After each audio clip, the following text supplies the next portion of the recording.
머리들 안녕하세요. 오늘은 특별한 시간을 마련했습니다. 여러분들에게 요즘 시장 되게 힘드시죠? 이 힘든 시장의 원인이 무엇이고, 그러면 그 원인을 헤쳐나갈 방법이 있는 건지, 만약에 있다면 어떻게 하는 게 좋고 없다면 어떻게 하는 것이 좋은 건지, 저희가 그 내용을 아주 특별한 시간, 특별한 분과 함께 긴급하게 마련했습니다.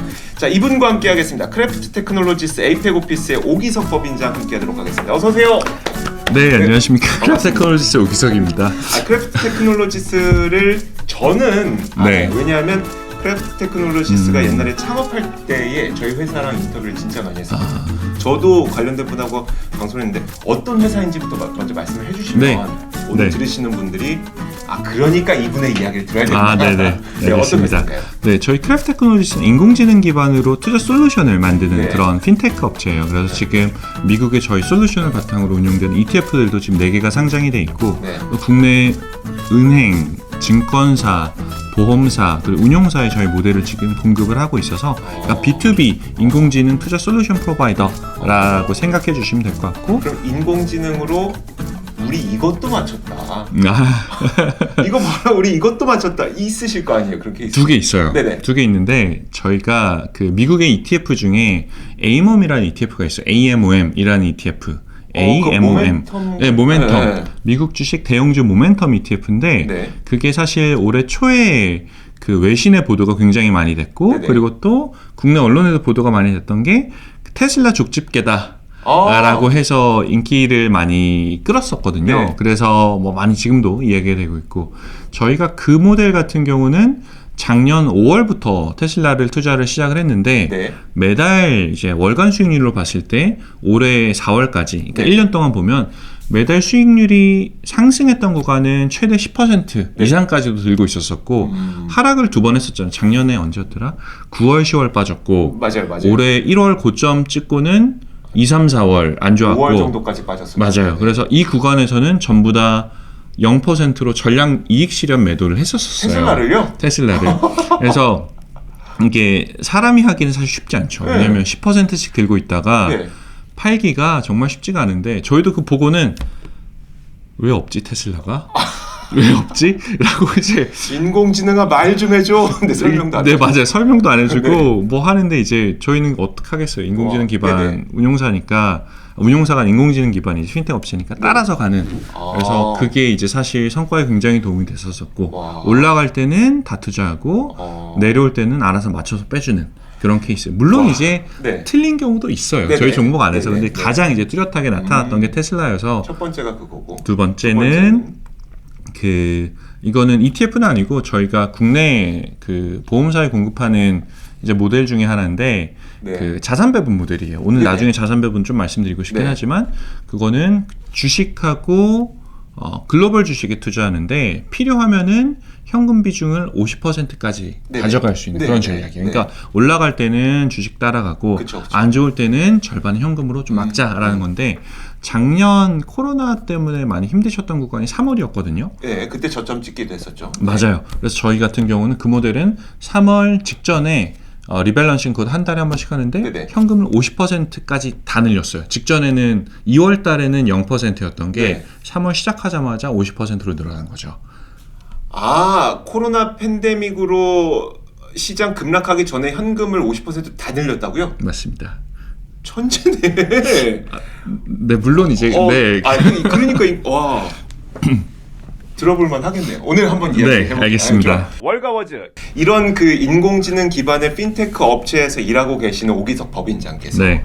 자, 그러면 현재 상황에 대해서 어떻게 바라보고 계신지를 한번 들어볼 텐데, 네. 일단 가장 크게 2가지의 이슈를 다뤄볼 거예요. 첫 번째가 이제 부채한도 협상 이슈, 그다음에 두 번째가 공급망 이슈. 근데 저는 이제 오기석 법인장하고 이전에 이야기를 나눠보니까 부채한도 이슈보다는 공급망 이슈가 좀 더 커 보인다가 일단 결론이었었고요. 그래서 좀 간단한 거 먼저 할게요. 부채한도 이슈부터 네. 가겠습니다. 좀 해결될 것 같으시죠?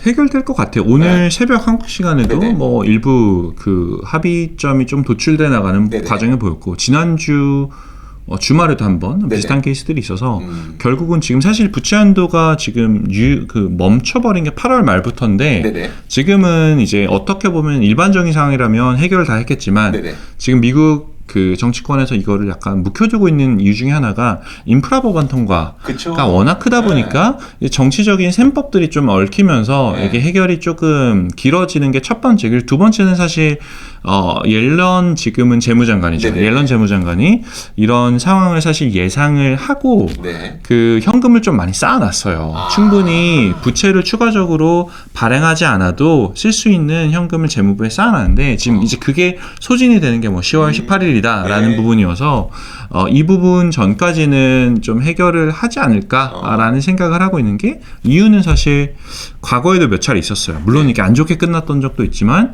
그 최근 한 몇 년 사이에서는 있을 때마다 사실 다 합의로 끝났고 네네. 그리고 또 지금 코로나 때문에 다들 힘든 상황인데 미국도 마찬가지거든요. 네네. 이런 상황인데 이런 상황하에서 통과시키지 않는다라고 하면 이게 과연 이게 정치적으로 폭풍이 상당할 텐데 이거를 그러니까 사실 이게 견딜 지금 수 있을지. 정치 싸움을 하는 이유는 이 정치 싸움을 통해서 표를 얻고 싶은 건데 맞습니다. 정치 싸움 통해서 금융시장 망가지면 그건 표를 잃는 거니까 그럼요. 거기까지는 가지 않을 거라는 게 시장의 그 많은 분들이 또 네. 동의하시는 바인 것 같기도 하고 사실 저도 그러고 나서 부채 한도가 그럼 지금까지 어떻게 이루어졌었는지를 그러니까 쭉 봤었어요. 그러니까 누가 자료를 해놨는데 너무 잘 보여줬더라고요. 2011년 그러니까 2011년이 부채 한도 협상으로 정치 싸움하다가 결국 이제 초유의 국가 신용등급 강등 사태까지 있었던 게 맞습니다. 2011년이잖아요. 2011년을 기점으로 그 전까지는 이제 부채 한도를 이렇게 딱 정해놓고 써요. 그러니까 돈을 다 써서 거기 딱 닿으면 야 상향해. 그럼 또 이렇게 또 상향해놓고 또 쓰고 야 다 썼다 상향해. 맞아요. 이런 식이었다면 네. 그 이후에는 이 역전되더라고요 보니까. 그러니까 2013년부터는 한도가 여기면 야 일단 유예해. 그래서 일단 돈 쓰고 봐. 네. 이만큼 썼어요. 맞습니다. 그러면 거기에다 야 이만큼 썼으니까 거기 정도는 상한선 해야지. 맞아요. 여기다 부채 한도 놓고 또 야 일단 유예 이거더라고요. 그러니까 지금은 그래서 부채 한도는 22조 달러인데 현재 부채가 28조 거의 뭐 실시간 체크되는 거 보니까 한 네. 28조 8천억 달러 정도까지 맞습니다. 올라온 그런 상태더라고요. 그러니까 결국은 유예를 시킬 거다. 네, 유예를 할 수밖에 없을 것 같아요. 네. 사실 유예를 하지 않는다라고 하면 이미 말씀하셨던 것처럼 쓸 수 있는 거 이상으로 지금 워낙 많이 썼기 네네네. 때문에 네. 돌리는 건 사실 불가능하거든요. 아, 네, 돌리는 건 불가능해서 네. 어쨌든 해결이 될 텐데 그 과정이 사실 시장이 예상하는 거는 좀 원만하게 되기를 기대를 하는 거고 근데 정말 최악의 시나리오로 가면 그 부채 한도 지금 쌓아놓은 현금의 소진 기한이 지나서 될 가능성도 있을 수는 있을 것 같아요. 그렇죠. 네. 안 그랬으면 좋겠지만 네. 근데 시장에서 지금 얘기하는 거는 어떤 식으로 해결은 될 거다라는 게 현재의 기대치인 것 같습니다. 제가 어제 봤던 가장 인상 깊었던 뉴스가 바로 이거였어요. 사실 지금 부채 한도 협상에 대해서 시장이 걱정하는 이유는 2011년 꼴 날까봐잖아요. 맞아요. 2013년도 아니에요. 2011년 꼴 날까봐. 네. 그때 막 환율, 그러니까 외환 시장 난리 났었고, 국내를 비롯해서 우리나라 17%, 러시아 16% 막 증시 막 빠지고. 맞아요. 근데 그때 오히려 또 미국은 5%밖에 안 빠졌어요. 결국 얼마나 약올라요 이게. 니네 정치 싸움하는 표 번다고 정치 싸움하는데 왜 우리나라가 17%가 하락해야 되냐고 이런 그 트라우마가 있었다 보니까. 맞습니다. 근데 맞습니다. 그 당시는 이제 같이 겹쳤던 게 부채 한도 협상을 볼모로 니네가 자꾸 미국채에 대한 그 신뢰도를 잃으니 신용등급 평가 기관에서도 너희 그러면 국채에 대해서 신용등급을 강등할게가 가장 큰 이슈였었잖아요. 근데 어제 보니까 무디스에서 미국의 국채 등급에 대해서 AAA 안정적 전망으로 등급을 유지한다고 발표를 했더라고요. 네. 그러니까 네. 신용평가사들이 이번엔 그런 일 발생 안 해라고 전망하고 있다는 측면에서 부채 한도는 좀 잘 마무리되지 않을까라는 생각이 저도 좀 들었고요. 부디 그랬으면 좋겠습니다. 그러니까요. 정말. 네. 안 그래도 지금 시장에 악재들이 많은데 네네. 이것까지 터지면 정말 10월이 좀 괴로워질 것 같아요. 10월이 역사적으로 보면 이제 보통 이제 통계적으로 봤을 때 네. 9월이 가장 안 좋은 달 수익률로만 보면 10월은 사실 그 통계치만 보면 이렇게 상승하는 장이기는 해요. 근데 이 과정이 어떤 과정이냐면 변동성이 사실 제일 높은 그 달이에요. 10월 같은 경우가 1% 이상 등락을 거듭했던 게 가장 많이 기록된 네네. 그런 달이기 때문에 전통적으로 변동성이 높았던 달이고 그 말은 좋게 끝났을 때도 있지만 또 안 좋을 때는 또 상당히 안 좋게 그러네요. 끝나는 경우들도 있어서 그래서 지금 이 상황에서 가능하면 악재들이 알아서 좀 잘 해결해 주셨으면 좋겠는데 그분들이 그리고 이거는 또 사람의 힘으로 할 수 있는 거니까. 아 맞아 이거는 사람의 힘으로 합의해서 할 수 있는 룸이 있는 거죠 지금. 할 수 있는 거니까 그 네. 후폭풍을 미국 정치권에서 모르는 게 아니니. 맞습니다. 그리고 일부러 일찌감치 옐런 장관이 좀 그 경고를 일찌감치부터 계속 해왔던 것 같아요. 올해 7월부터 계속 말씀하셨던 것 같아요. 정치권을 압박을 하고 있긴 한데 네네. 지금 이제 사실 그게 이게 해결이 된다라고 생각했었었는데 원래 8월 말이 한도였는데 그 전에 네네. 해결이 될 거라는 기대감도 있었어요. 근데 그때 네. 터졌던 게 아프간 사태가 터졌거든요. 아. 이제 그게 터지면서 이제 정치권 안에서 이거를 해결하기에는 네. 눈이 사실 뭐 다른 이슈들이 너무 많이 생겨버린 거죠. 네. 그리고 이제 그 다음에는 지금 인프라 법안 같은 경우 이제 지금 올해 4월부터 좀 계속 얘기가 되고 있는데 네. 뭐 이 부분 같은 경우도 이제 결국은 부채를 또 늘리는 이슈가 되다 보니까 네네, 그쵸. 이제 좀 맞물려서 지금 좀 복잡하게 돌아가는데 어쨌든 지금 당면한 부채 한도 유예 같은 경우는 해결은 될 거다라는 게 일반적인 생각인 것 같아요. 시간 문제다. 네. 시간 문제다. 좋습니다. 자, 부채 한도는 이 정도면은 거의 괜찮을 것 같아요. 그러니까 부채 한도 때문에 시장이 어떤 그 변동성을 보이는 과정은 그냥 시간이 해결해 줄 것 같다라고 생각을 해도 크게 무방할 것 같습니다. 네, 무방하지 저도 그럴 않아요. 것 같습니다. 네, 좋습니다. 네. 자, 부채 한도 여기까지 짧게 가고 더 중요한 거 공급망 이슈. 공급망 이슈. 이거 지금 어떤 상태인 거예요? 제가 잘 안 와닿거든요. 이게 사실 잘 와닿기가 힘든 게 저도 이번에 한국 출장 와서 느꼈던 것 중에 하나는 공급망이 한국은 괜찮거든요. 네. 왜냐하면 한국은 제조업이 여전히 기반이 큰 국가예요. 네네. 근데 그래서 소비재들 같은 경우는 사실 크게 와닿지 않는 경우들이 있겠지만 공급망이 이제 이슈가 됐던 건 사실 지금부터가 아니라 작년 중반부터 사실 이슈가 됐었어요. 네네. 결국은 작년에 이제 코로나들이 굉장히 크게 이제 확산해 나가는 그쵸. 과정에서 코로나로 락다운이 걸리는 게 뭐 저희가 뭐 이렇게 다니는 회사라든지 네네. 아니면 일상생활만 걸리는 게 아니라 그 무역 관련한 섹터들도 사실 많이 이슈가 있었거든요. 아, 그렇겠네요. 항만이라든지 네. 뭐 교통이라든지 네. 이런 부분도 이제 원활하게 돌아가지 못하는 그런 상황이 되면서 작년부터 이제 이슈가 됐었었는데 작년 같은 경우는 공급망이 문제가 됐었지만 작년은 같이 수요가 확 빠졌던 구간이에요. 네. 워낙 이제 그때 그쵸. GDP도 막 5%씩 빠지고 실업도 미국 같은 경우는 뭐 1,000만 명 단위로 맞아요. 계속 증가하고 막 네네. 이런 부분들이 있으니까 수요가 위축되다 보니까 이슈가 크게 보이지 않았는데 지금 같은 경우는 수요가 지금 완연히 살아나는 그런 구간이 보이거든요. 네. 하나는 이제 코로나 확진자 수 같은 경우 지금 글로벌이 일 기준으로 한 40만 명 언저리를 네네. 기록하는 걸로 기억하고 있어요. 근데 높았을 때는 80만에서 90만까지 갔거든요. 어쨌든 고점 대비 절반까지 내려오면서 네. 경기가 회복되어 간다는 네네. 이제 그런 기대감이 있는 게 하나. 네. 미국만 놓고 보면 미국 같은 경우는 지금 20만까지 거의 갔다가 이제 10만 혹은 그 하단까지 내려오면서 네네. 지금 시장에서 기대하는 것 중에 어쩌면 팬데믹이 4차로 끝날 수도 있다라는 것들이 지금 전 FDA 그 의장 같은 분들 말씀을 하고 계세요. 네네. 그래서 이런 분 기대감들이 있다 보니까 수요도 많이 살아나고 경제 고용 같은 경우는 미국 정말 괜찮아졌죠. 네, 그렇죠. 지금 올해 들어서 뭐 한 달에 새로 일자리 늘어나는 게 뭐 100만 건, 네. 60만 건, 40만 건, 뭐 40만 건 나오면 뭐 실망한다. 그쵸. 뭐 이렇게 나오긴 네. 하지만 엄청난 수치거든요, 사실. 네네. 지금 실업률이 5.2% 언저리에서 왔다 갔다 5% 위아래로 움직이는 걸 알고 있는데 제일 안 좋아서 10%가 넘었던 구간에서 지금 굉장히 빠르게 회복되고 있다라는 네네. 것들 그리고 코로나도 이제 줄어들고 있다 이런 것들을 감안을 하면 이제 1년 반 동안 사실 이제 뭐 저 포함해서 네. 거의 대부분 사람들이 엄청나게 코로나로 해서 지쳐 있었던 거를 그쵸. 보상받고 싶어하는 심리가 분명히 있을 거라고 생각을 해요. 그게 지금 그 연말 소비로 넘어가지 않을까라는 생각이 조금 들긴 합니다. 지금 제가 그 단적으로 느끼는 거는 코로나 한창일 때 아마 작년 6월쯤으로 제가 기억을 네. 하는데 그때에 비해서 지금 제 카드 값이 2배가 나와요. 진짜. 네. 아니 뭐 특별히 뭐 하는 거 아니거든요. 네. 근데 왜 이렇게 많이 나오지?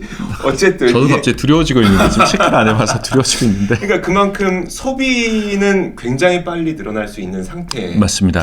실제로 빨리 늘리고 있는 상태고. 네. 이게 내가 돈 써야지가 아니라 그냥 슬금슬금 이게 더 무서운 거잖아요. 맞아. 슬금슬금 이제 네. 이게 되게 복합적인 것 같아요. 그래서 그 홍콩에서 제가 살면서 느낄 수 있었던 거는 홍콩 같은 경우는 이제 도시다 네네. 보니까 그 휴가를 굉장히 많이 가세요. 해외로. 뭐 동남아로 그쵸. 가던 미국으로 가던 유럽으로 가던. 그러니까 네. 이분들 같은 경우는 홍콩에 사시는 분들 같은 경우는 그 1년에 한 많으면 서너 번씩 가시거든요. 연휴가 굉장히 크리스마스 때 한 번 가시고 네네. 뭐 거기도 이제 구정이 있으니까 구정 때 가시고 네. 중간에 뭐 부활절 연휴 때 또 가시고 네. 여름 방학 때도 가시고 네네. 해외 여행이 일상이신 분들이에요. 네. 근데 이분들 같은 경우 해외 여행을 가서 거기서 소비하시는 분들인데 못 하다 보니까 오히려 거기에 대한 보상 심리가 지금 뭐 이게 좋은 예일지는 모르겠지만 그 한국에서도 보면 샤넬 대란 같은 거 있잖아요. 네네. 뭐 줄을 엄청 서시고 새벽부터 서시고 그래도 뭐 물건 없어서 못 사고 홍콩도 똑같거든요. 근데 어떻게 보면 해외에서 그만큼 쓰던 돈을 예를 들어 내가 1년에 500만 원 썼었지 네. 여행으로. 근데 네. 그러면 내가 그 돈을 지금 못 쓰는데 네. 뭘 하지? 라고 하면 약간 사치품으로 돌아가는 게 있는 것 같아요. 근데 샤넬이 어떻게 보면 단적인 공급망 이슈일 수가 있는 게 네. 일단은 유럽 같은 경우가 작년부터 지속적으로 이제 코로나에 대해서 굉장히 타격을 많이 받았었고 네네. 그러다 보니까 생산 라인이 계속 가동될 게 아니었거든요. 네네. 중간에 멈췄다가 가동됐다. 그럼 첫 번째는 이제 공급망의 제일 끝인 생산 단계에서부터 네. 이제 가동률이 떨어졌고 네. 그 다음에 이걸 해외 배송을 해야 되는데 배송하는 과정 같은 경우도 어떻게 보면은 맞아요. 이제 뭐 여러 가지 문제들이 좀 생기는 거죠. 네네. 뭐 그리고 더불어서 이제 이건 샤넬에서 나와서 다른 얘기로 넘어가면 지금 그 글로벌 서플라이 체인 같은 경우가 이제 예전 같으면은 특정 나라에서 다 생산했겠지만 지금 네. 그게 아니라 전 세계적으로 다 같이 그렇죠. 이제 여기저기서 만들어서 하나에서 조립하고 네. 넘기는. 네네. 네, 애플 같은 경우도 팍스콘에서 조립만 하는 거지 팍스콘에서 소재를 생산하는 건 아니거든요. 그럼요. 네. 이제 그런 부분을 이제 생각해 보면 이 부분이 사실 그래서 어려운 거예요. 지금 공급망이 안 좋다라는 건 알고 있는데 네네. 안 좋은 부분이 어디에 영향을 미칠 것인가까지 생각을 해보면 찾기가 힘든 거죠. 사실 반도체로 좀 넘어와서 네네. 얘기를 해보면 차량용 반도체 같은 경우가 작년에 이제 일본에서 그 반도체 생산 기업이 이제 네. 문제가 생기면서 네. 그 특정 반도체에 대한 공급이 지금 이게 힘들어지면서 이게 전반적인 뭐 전방위적으로 이제 관련 산업에 그렇죠. 지금 네네. 공급 문제를 만들고 있는데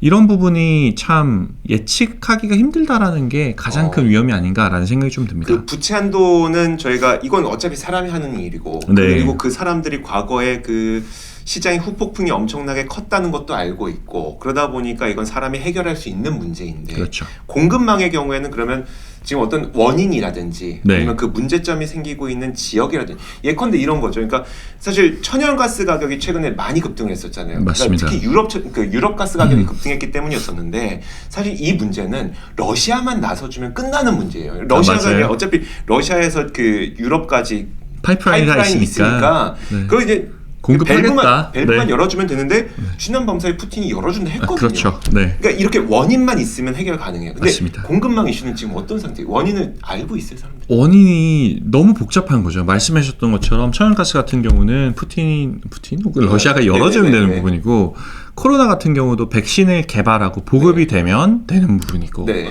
그리고 작년에 이제 코로나 때 있었던 유동성 위기도 페드가 돈을 풀어주면 해결이 되는 부분이에요. 그렇죠. 네. 그러니까 문제가 있으면 거기에 대한 그 해결책 이게 얼마나 효과적인지는 봐야겠지만 어쨌든 뚜렷한 해결책이 있는 건데 공급망 같은 경우는 지금 너무 복합적이에요. 그래서 예를 들어서 뭐 중국의 어떤 특정 항구에서만 발생하는 문제다. 네네. 아니면은 작년에 사실 한번 있었었죠. 작년에 에버기브노 네. 같은 경우가 이제 그 수에즈 운하에서 좌초를 하면서 막혔을 때, 네. 그때 물동량이 이제 그때부터 한번 문제가 됐었는데 올해였군요. 올해 네네. 초였군요. 네. 이제 그게 이제 발생했을 때는 그게 치워지면 해결이 되는 맞아요. 부분이에요. 네. 해결이 되는 부분인데 지금 같은 경우는 어떻게 보면 돈을 푼다고 이게 해결이 될 건가 아니면 한국의 사람을 많이 고용한다고 해결이 될 건가 그런 부분에서 봤을 때는 뚜렷한 해결책이 보이지 않는다라는 점이 조금 가장 답답하고 결국 이게 오랜 기간 동안 지속된다라고 하면은 인플레이션으로 사실 연결될 수 있는 부분이기 때문에 그 부분이 사실 지금 시장에서 좀 조심스럽게 보는 게 아닌가라는 생각이 좀 듭니다. 그러니까 이런 거죠. 그러니까 베트남에서 만들던 물건을 얼마나 공급받을 수 있어? 그렇죠. 대만에서 만들던 물건을 기존 대비 얼마나 공급받을 수 있어? 중국에서 만들던 물건을 기존 대비 얼마나 공급받을 수 있어. 이게 전 세계의 막 수많은 공장들에서 네. 다 터지고 있다 보니까 맞습니다. 그리고 어떤 국가는 야 우리가 뭐 신발 하나를 만드는데 끄는 공급이 잘 돼. 근데 밑창이 공급이 안 되네. 맞죠. 아 이런 식의 그 문제점들이 계속 나타나고 네. 있다는 거네요. 맞습니다. 그럼 야 밑창 공급만 받으면 해결돼? 아니 그 실은 좀 잘 안 되는데 또 이렇게 될 수. 네. 언제 어디서 터질지 모르니까 사실 이게 지금 그 오늘 아침 방송에서 말씀드리겠지만 발틱 드라이 인덱스라고 건화물 운송 지표가 있어요. 네네. 그게 작년에 저점일 때가 400불 네네. 언저리, 400 지수가 400 언저리였고 지금이 5,400이에요. 에? 네. 작년 저점이 400이었고 지금 네. 5,400이에요. 그 선물 가격이. 네. 올해 초가 1,800 언저리였고 네네. 지금이 5,400. 올해 초 대비하면 한 3배 이상 올랐던 거고 작년 저점 대비하면 10배 가까이 올랐어요. 이게 평균적으로 1,000에서 2,000 사이를 왔다 갔다 하는 그런 건데 지금은 아예 천장을 뚫고 올라가는 이제 그런 상황이니까 이 지표는 누구한테 중요하냐면 이런 거죠. 그러니까 화물을 운송을 해야 되는 예를 들면 반도체다라고 하면 네네. 배를 못 구하면 비행기라도 실어서 보낼 수 있어요. 그렇죠. 네. 근데 그 볼륨이 크지가 않으니까 네네, 부피가. 그렇죠. 네. 근데 예를 들어서 뭐 폴리에스테르다. 네. 뭐 여러 가지 전후방 산업에 기본적으로 꼭 들어가야 되는 네. 석유화학 제품 같은 것들. 네. 아니면은 뭐 나머지 이제 부피가 큰 그런 제품들 같은 경우는 비행기로 못 실어보내기로. 예를 들어 지금 미국에서 쇼핑몰에서 지금 연말에 지금 크리스마스 직전에 곰인형이 부족한데 곰인형을 비행기로 실어서 보낼 거냐? 몇 개 보낼 수 있어요? 이건 단가가 안 나오거든요. 배로 실어서 보내야 되는데, 네. 근데 이런 부분은 지금 배를 웃돈을 주고서도 못 구하는 지금 그런 상황이 된다라는 게 지금 문제가 지금 드러나고 있는 그런 단계다라는 생각이 들어요. 그럼 이런 현상들이 이어지게 됐을 때 아까 인플레이션까지는 말씀을 하셨거든요. 네. 그리고 그것도 이제 저희도 아무것도 모르는 저희도 그냥 논리적으로 그러면 나는 사고 싶은데 재고가 없으니 마트 갔는데 재고가 없으니 맞아요. 마트에서 좀 비싼 가격을 불러도 나는 사겠구나. 즉 그게 인플레이션이다. 이 정도의 논리까지는 이해가 되거든요. 네. 그러니까 이게 좀 더 고품격으로 해석을 했을 때 어떤 일이 벌어질 수 있는 거예요? 네, 고급스럽게. 고품격으로 해석을 할 수 있을지는 잘 모르겠지만 얘기해봐야 막 네. 마트에서 내가 물건 좀 비싸게 사는 거 이거밖에 안 되니까. 저도 비슷하게 설명을 드리려고 했는데 네.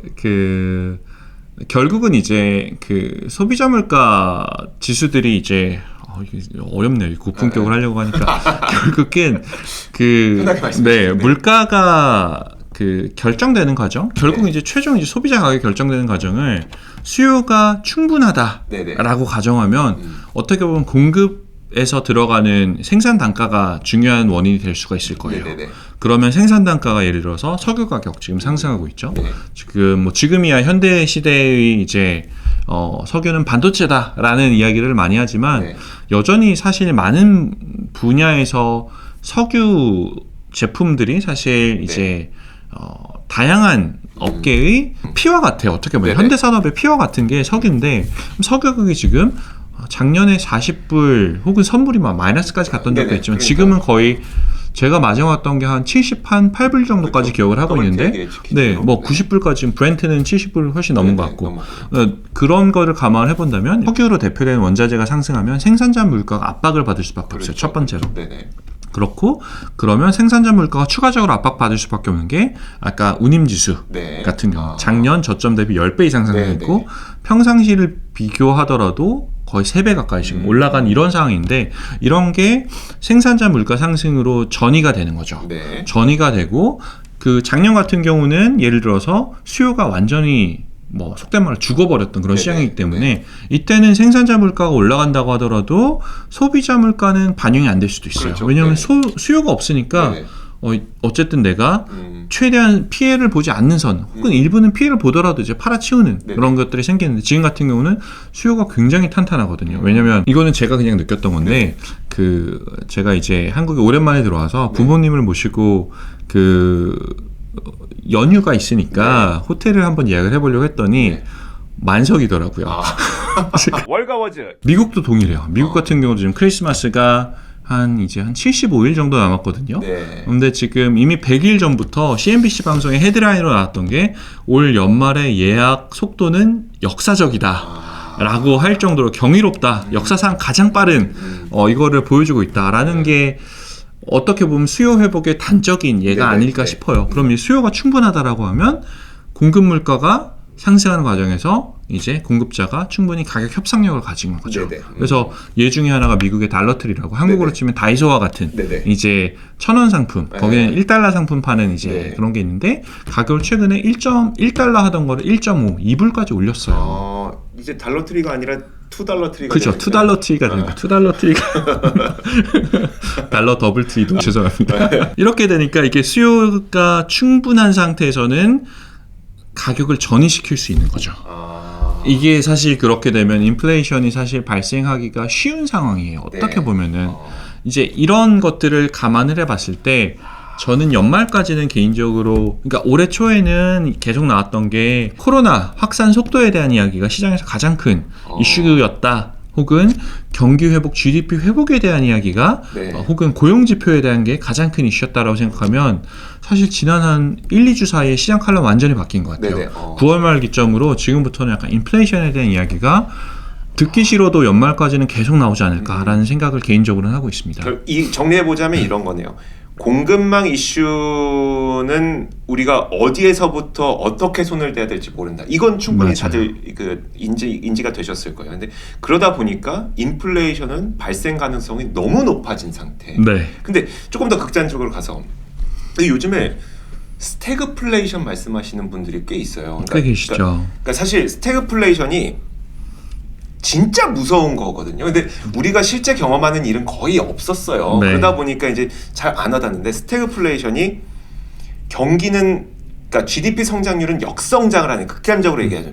GDP 성장률은 역성장을 하는데 물가가 올라가는 상황. 그러니까 쉽게 말하자면 내 월급은 내년 줄어드는데. 연봉이 줄어드는데 물가가 내가 올라가는 먹어야 거죠. 되고 사야 될 것들은 가격 계속 올라가는 상황. 이런 굉장히 심각한 상황인데 이게 너무 어려운 이유가 중앙은행에서 조치를 취할 수 없기 때문 아니겠습니까? 맞습니다. 아니, 야 물가가 올라서 긴축을 해야 돼. 그랬더니 경기가 더 역성장하네. 그렇죠. 그래서 야 경기 역성장 막기 위해서 돈을 풀어. 그랬더니 물가가 더 올라가네. 그러니까 네.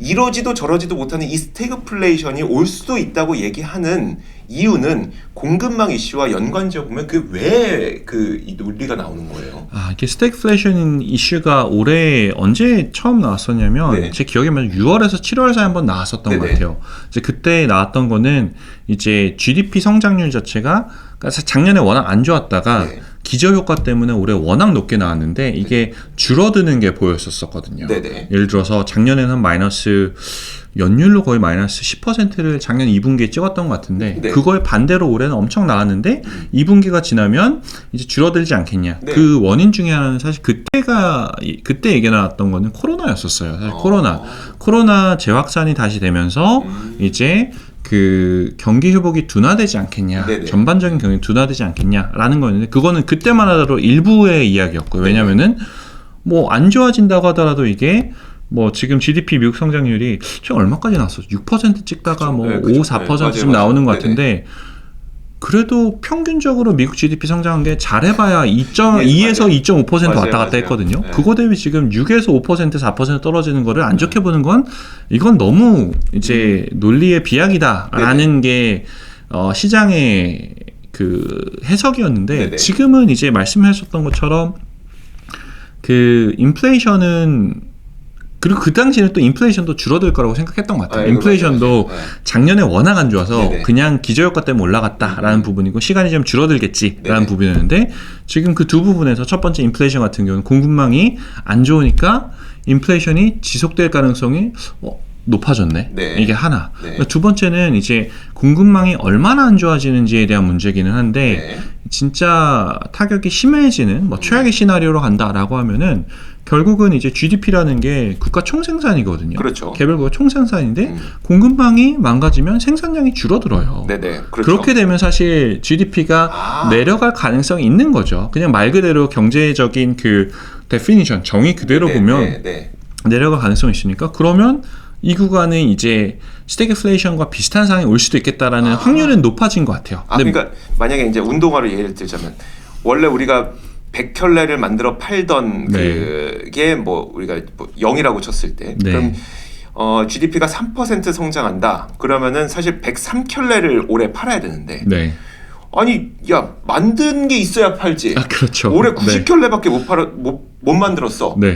야 다 팔아도 90켤레야. 그러면 이건 GDP 역성장이네요. 그렇죠.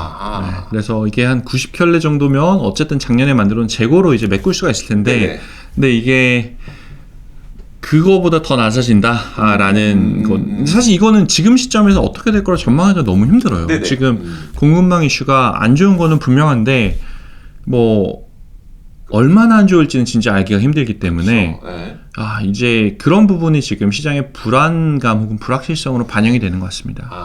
그러니까 얼마나 안 좋은지도 모르고 어디에 문제가 있는지도 진짜 딱 한마디로 얘기하기가 힘들고 그러면 그 문제가 있는 지역들이 대부분 이제 동남아 지역들이 많은데 걔네가 백신 접종을 맞고 있잖아요. 이제 시작하고 있죠. 이제 시작하고 있는데 그러면 언제쯤 빨리 좋아질지 어느 시점이 될지도 아직 가늠할 수 없기 때문에 적어도 올 연말은 인플레이션 불안감은 좀 계속될 것이다. 인플레이션이 아마 지금부터 4분기, 저는 사실 2분기부터 똑같은 말씀에서 드리긴 했는데 계속 화두로 남아 있을 것 같아요. 사실 개인적으로 제일 시장 입장에서 보면 제일 좋은 거는 이제 인플레이션이 화두로는 남아있지만 실제 지표 자체는 인플레이션이 많이 올라가지 않는 특히 이제 생산자 물가가 많이 올라가지 않는 그런 국면이라고 하면은 시장에서 그냥 이거는 뭐 조심해야 되는 부분이다 라고만 하고 끝나겠지만 뭐 특히 생산자 지금 사실 소비자 물가만 계속 봤거든요. 저희가 소비자 물가로 이제 전이가 되는 부분인데 생산자 물가가 생각보다 훨씬 더 많이 튀어오른다라고 하면은 이 부분은 지금과 같은 구조하에서는 소비자 물가로 전염되기가 굉장히 쉽고 그 부분 같은 경우가 시장이 굉장히 안 좋게 볼 가능성이 있다라는 정도까지는 가능성에 대해서 말씀드릴 수 있을 것 같습니다. 알겠습니다. 그러니까 지금 당장 소비자 물가에서 인플레이션이 급격하게 발생하는 게 지표로 확인되고 있진 않으나 지금 이런 전반적인 상황을 고려해 봤을 때 그 우려감은 굉장히 좀 4분기 내내 좀 클 것 같다는 거예요. 인플레이션에 대한 우려감. 그러니까 인플레가 지금 발생을 해서 큰일 났습니다. 이게 아니라 그러면 마지막으로 이게 가장 중요한 질문일 것 같은데 아까 그 테슬라와 그리고 이제 뭡니까 팬데믹 직전에 이미 현금으로 다 확보했던 그 AI가 최근엔 좀 어떻게 판단을 내렸어요? 최근에 이제 현금부터 먼저 말씀드리면 저희 모델 같은 경우가 저희 고객사 금융회사에 나가는 것마다 다 조금씩 달라요. 다 이제 그분들이 원하시는 모델 커스텀해서 나가는데 그것 중에 하나가 이제 이런 전략이 있거든요. 이제 그 절반은 이제 미국 주식에 그 코어로 투자를 하고 나머지 절반은 테마 투자를 하는 이제 그런 전략이 있어요. 그러니까 절반은 꾸준히 가고 나머지 절반은 인공지능이 테마를 잘 잡아주는. 왜냐하면 테마는 올라갈 때는 좋은데 많이 바뀌거든요. 그래서 떨어질 때 이제 타격이 크니까 이거를 너희가 평균 이상으로 좀 잘 잡아달라라는 걸 이제 저희가 모델을 개발해서 탑재를 했는데 이 테마 포션 같은 경우는 저희가 위험 자산으로 보기 때문에 필요하면 현금을 100%까지 가져갈 수 있어요. 그러니까 결국은 50%는 주식, 나머지 50%는 그 이 부분에 대해서 현금을 꽉 채웠다가 아예 전부 다 털었다가 테마로만 다 가져갈 수 있는 게 있는데 이게 지난달부터 이 50% 부분에 대해서 그 현금 비중이 지난달에 11%로 올랐고 이번 달 같은 경우는 29%까지 올랐어요. 그래서 요 파트만 놓고 본다면 지금 지난달 같은 경우는 현금을 전체의 20%까지 올렸고 이번 달 같은 경우는 현금 전체 60% 가까이 올려버린 케이스가 되죠. 그래서 그 저희 모델이 뭐 이번에도 맞는다 라는 거는 지나봐야 알죠. 지나봐야 아는데 어쨌든 시장의 변동성이 올라가는 구간에 대해서는 잘 탐지를 한 게 아닌가. 그래서 그걸 보고 이제 저도 이제 고민했던 게 제가 투자하고 있는 거를 지금 팔아야 되나. 저희 모델은 이제 이거를 했는데 이거 지금 그것 때문에 그 회사 다니시는 거죠? 아니요, 그건 아니고. 나 매매 잘하려고 그 회사 다니시는 거 같은데. 그건 전혀 아닙니다. 이제 뭐 저 인공지능 이제 그 월 초가 되면 데이터를 받고 바로 시그널을 써주니까 그래서 고민이 되는 거죠. 저희도 그러니까 이제 인공지능도 사실 되게 빠르게 대응을 할 수가 있기 때문에 거의 맞을 확률은 높겠지만 이걸 사람이 직접 따라간다고 해서 그 수익률이 나오는 건 아니니까. 네, 맞아요. 네, 그래서 저희 모델을 이제 그 시그널을 나왔는데 그 이거를 똑같이 내가 따라갈 거냐는 네. 다른 문제거든요. 그렇죠, 그렇죠. 근데 네. 지금 약간 후회가 좀 되고 있고요. 네. 그 나머지는 이제 저희가 ETF들 같은 경우는 개별 주식으로 하는 전략이에요. 조금 전에 말씀드렸던 건 ETF로 자산 배분하는 전략이고 네네. 주식으로 하는 거는 이제 아까 말씀 테슬라 족집게라고 불렸던 에이몸 ETF 같은 거 이번 달에는 뚜렷한 차이가 발생한 게 그 기술주에 대한 비중을 사실 상당히 줄였어요. 한 전달 대비 한 절반 가까이 줄인 것 같아요. 기술주 비중은 절반 정도 수준으로 축소를 했고 그리고 컨슈머 섹터 같은 경우는 거의 꽉 채웠어요. 거의 전달 대비 한 배 이상 늘려서 굉장히 뚜렷하게 포트폴리오가 변화되는 게 눈에 좀 보이더라고요. 그래서 그 이런 종목들 들어온 거 종목 보면 홈디포 같은 경우도 비중이 좀 많이 들어왔고 뭐 그 로이 같은 것도 있고 뭐 아마존도 지금 현재 여전히 있고 그래서 그 물론 이제 저희 그러니까 인공지능의 가장 큰 단점 중에 하나는 뭐냐면 설명을 친절하게 해주진 않아요. 사람들 같은 경우는 이제 이런 이유 때문에 이제 인공지능 이런 의사결정을 내렸습니다. 이거 인공지능이죠. 이런 이유 때문에 본인 이런 의사결정 내렸다라고 설명을 해주는데 저희 같은 경우는 이제 매달 그 말 끝나고 데이터가 한국 시간으로 아침 한 6시쯤 새벽에 들어오거든요. 새벽에 6시쯤 이제 데이터가 다 들어오면 한 7시에서 8시면 결과값이 다 나와요. 한 7, 80개 포트폴리오가 확 도는데 이제 결과를 주고 이제 저희가 이제 들여다보면서 해석을 하는 거죠. 데이터를. 이번에 이렇게 올렸는데 왜 올렸을까? 그러니까 아니면 이렇게 되면 이제 저희는 보통 어떻게 해석하냐면 그 저희 모델 자체의 민감도를 가지고 얘기하는 경우도 있고 아니면 이제 저희가 이렇게 바꾼 게 지금 시장 상황이 바뀌는 거하고 일부 일맥상통한다라는 식으로 설명을 좀 드려요. 사실 이렇게 보면은 지금 코로나가 줄어드는 구간에서 이제 그 소비재가 사실 선호를 받을 수 있는 그런 것들 그리고 뭐 이런 식으로 설명을 드리는 거죠. 그렇죠. 이게 그러니까 인플레이션 때문에 그 소비재 기업들의 비중을 늘린 건지 아니면 그러니까 그 인공지능은 뉴스도 팔로업이 다 되는 거죠. 저희는 뉴스는 하진 않아요. 그냥 가격 데이터, 펀더멘탈 데이터, 매크로 데이터 3개 가지고 지금 하고 있습니다. 매크로 데이터에 이제 소비나 인플레이션 그럼요. 네네네 맞습니다. 네. 그런데 그러면은 그것 때문에 이제 소비재를 늘린 건지 아니면 원래 연말에는 소비재가 좋으니까 늘린 건지 그걸 우리가 구분을 할 수는 없을지언정 어쨌든 인공지능은 지금 기술주의 비중을 줄인 가운데 소비재를 늘렸기 때문에 크래프트에서는 이거는 약간 인플레이션에 대한 걱정을 하고 있는 것 같다. 두 가지 맞습니다. 모두 영향받는다. 맞습니다. 그 정도로 얘기를 하셨고 거기에다가 또 다른 모델에서는 현금 비중이 좀 60% 많이 늘었다. 저희가 매달 사실 포트가 바뀌기 때문에 다음 달에 어떻게 될지는 몰라요. 지켜봐야 알 수 있습니다. 대신 그 인공지능 정말 그 수년간의 이 금융시장의 데이터를 갖고 있는 인공지능이 이 정도의 판단을 내렸고 그리고 거기에 대한 합리적인 추론이 가능한 정도의 상황이 있기 때문에 이 정도를 한번 참고하시면서 시장에 대응해 보시면 좋을 것 같습니다. 오늘 오기석 법인장과 함께 지금 도대체 무슨 일들이 벌어지고 있는 것이고 시장의 변동성이 그러면 왜 나타나고 있는 것인지 크게 두 가지 이슈 가운데 어떤 게 더 커 보이는 건지 여러 가지 이야기를 들어봤거든요. 시장에 대한 전망까지 내려봤으니까요. 이 내용이 오늘 여러분들에게 참 많은 도움이 되는 그런 시간이 됐으면 좋겠습니다. 자, 오늘은 여기까지 하도록 하겠습니다. 지금까지 크래프트 테크놀로지스 에이펙 오피스의 오기석 법인장과 함께했습니다. 고맙습니다. 네, 감사합니다. 머리들 고마워요. 고마워요.